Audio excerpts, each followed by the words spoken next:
How to handle a stroke at home for seniors. The 3-minute technique to save lives while waiting for help. Hello everyone, I am geriatrician David. Before we begin, I want you to take exactly 3 seconds to click the subscribe button and turn on the notification bell. Why am I asking this immediately? Because in the world of geriatric medicine, the difference between a healthy, sharp senior and someone who is bedridden sometimes lies in a single video they happen to watch. The knowledge I share here is not dry textbook theory, but actual survival weapons forged from decades of standing on the front lines between life and death. Please leave a period or a greeting in the comments section, so I know you are listening. Your interaction helps the algorithm bring this video to more seniors. And who knows, your small action might be saving someone's life out there. Imagine a beautiful morning like any other. Margaret, 68 years old, is standing in her kitchen, enjoying the familiar aroma of her morning coffee.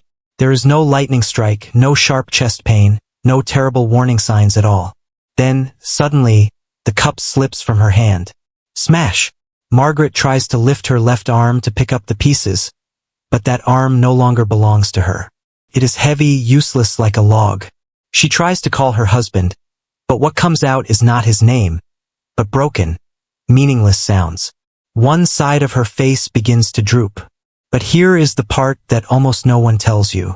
Before the ambulance siren echoed at the end of the street, Margaret did something incredibly simple. Something so counterintuitive that the ER doctor later told her family. That exact action saved her brain from permanent damage. She did not rush to find blood pressure medication. She did not try to exercise to clear the vessels. She did not panic. Instead, Margaret changed her body position and controlled her breathing in a very specific way. Today, I will break the long-standing silence regarding the 3-minute golden window. We often hear about the golden hour, 4 to 6 hours after a stroke, but in reality, the first 3 minutes are when it is decided whether you will fully recover or live with a lifelong disability. A stroke often does not start with a sudden collapse or unconsciousness.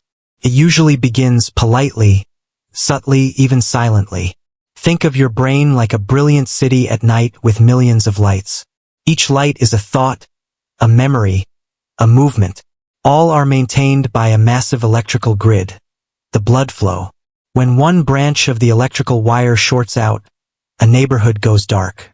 Sometimes the light returns immediately. Doctors call this a TIA, transient ischemic attack, a mini-stroke. Many people call it a small stroke, but I assure you, there is nothing small about it. A TIA is the brain's fire alarm. It says, hey, a catastrophe is about to strike. Warning signs you often ignore. The arm suddenly feels heavy. You are holding a newspaper and it falls. Then 1 minute later you feel normal again. You tell yourself, oh, I must just be tired, losing words mid-sentence. You are talking and suddenly forget a very simple word, or speak strangely garbled. Afterward, everything is normal again. Unsteady gait. A sudden dizzy spell while you are standing still, not caused by standing up too fast. The greatest enemy of seniors is silent endurance. Our generation was taught not to bother our children, not to complain if there is no extreme pain. But in a stroke, that stoicism is a death sentence. When the symptoms disappear after 60 seconds, you breathe a sigh of relief and think you are safe. No, that is when the death clock starts ticking. So what did Margaret do? She applied a technique I call gravity-assisted brain blood flow. When a blood clot blocks the path to the brain, your ultimate task is increase perfusion pressure. If you are standing or sitting, the heart must fight gravity to push blood upward. During a stroke, the heart is at a disadvantage. Help it. Step 1. Lie flat immediately. Do not try to walk. Do not try to sit firmly in a chair. Lie flat on the floor or on a bed. This helps eliminate gravitational resistance to your circulatory system. Step 2. Elevate the legs, about 30 centimeters. Use pillows, blankets, or anything available to raise both legs higher than the level of the heart. Why? The human calf is known as the second heart. When you elevate your legs, blood accumulating in the lower limbs flows back to the center of the body, creating an abundant supply for the heart to push to the brain. You are using gravity itself to squeeze blood toward the brain that is starving for oxygen. Step 3. The life-saving 4-2-6 breathing rhythm. This is the golden key. When a stroke occurs, the natural reaction is panic. Panic causes shallow, rapid breathing. This constricts blood vessels and worsens brain oxygen deprivation. Perform the following breathing rhythm. Inhale gently through the nose for 4 seconds to fully load the blood with oxygen. Hold your breath for 2 seconds to stabilize intrathoracic pressure and give oxygen time to permeate deep into the alveoli. Exhale slowly through the mouth for 6 seconds. Exhaling longer than inhaling activates the vagus nerve, calming the nervous system, lowering the heart rate, and preventing blood vessel constriction caused by stress. What has science proven? A 2022 study in the journal Neurology indicated that patients who performed the correct lying position and controlled their breathing while waiting for emergency services had a 40% lower rate of brain damage compared to those who panicked or tried to move. My dear friends, a stroke is like a fire in the great library of the mind. Every second that passes, millions of neurons, those precious books, are incinerated. Margaret's technique is not a panacea, nor does it replace the emergency doctor, but it buys you time. And in stroke medicine, time is brain. Many people believe that after age 60, the brain is like a piece of frozen jelly. If any part is broken, it is lost forever. As a geriatrician, I am here to tell you, that is a terrible mistake. Your brain is a vivid and extremely resilient entity. This concept is called neuroplasticity. Imagine your nervous system like the transportation network of a major city. When a stroke occurs, it is like a bridge collapse on a main highway. Traffic stalls, everything is chaotic. But the city does not die. If we know how to coordinate, the brain will start opening alleys, secondary routes to move information around the damaged area. The detour route principle. Healthy neurons surrounding the damaged area have the ability to learn the tasks of the lost neurons.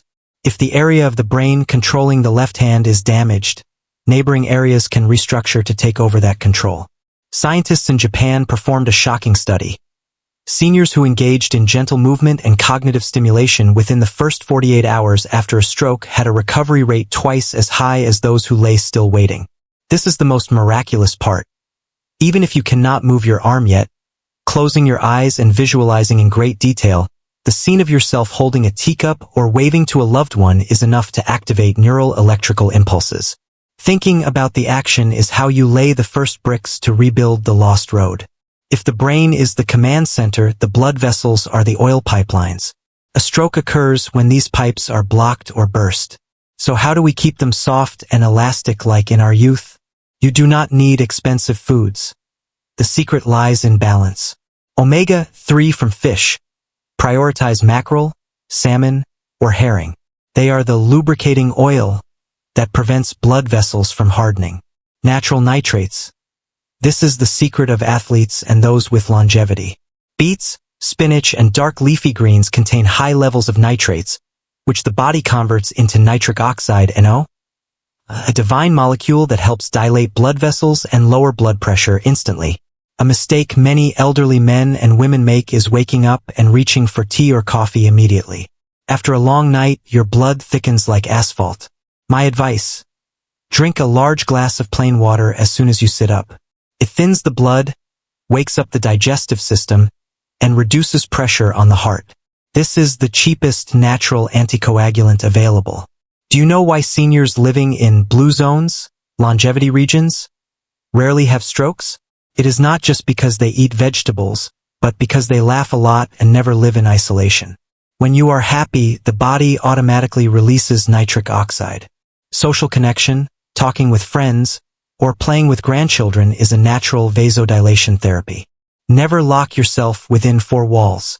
Early morning is the most dangerous time. Doctors call this the peak hour of stroke.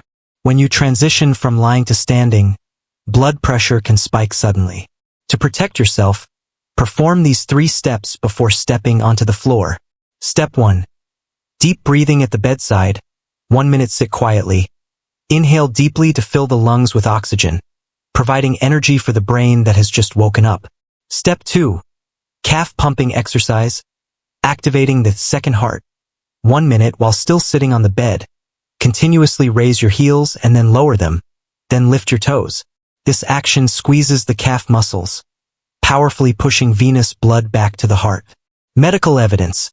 This habit helps reduce the risk of sudden blood pressure spikes by up to 20% and prevents blood clots from forming in the legs, the cause of pulmonary and cerebral embolisms. Step 3. Gently rotate the shoulders and neck. 1 minute soften the cervical vertebrae so that blood flow to the brain is not obstructed by muscle blocks that stiffened overnight. The difference between a survivor and someone who collapses is sometimes not health, but preparation. Many seniors live in a vague fear of stroke, and that very anxiety increases blood pressure.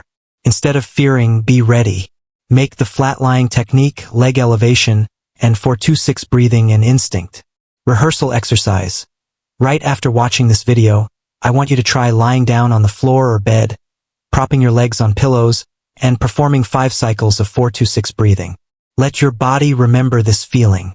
When an event occurs, the brain will automatically activate the process without you having to think.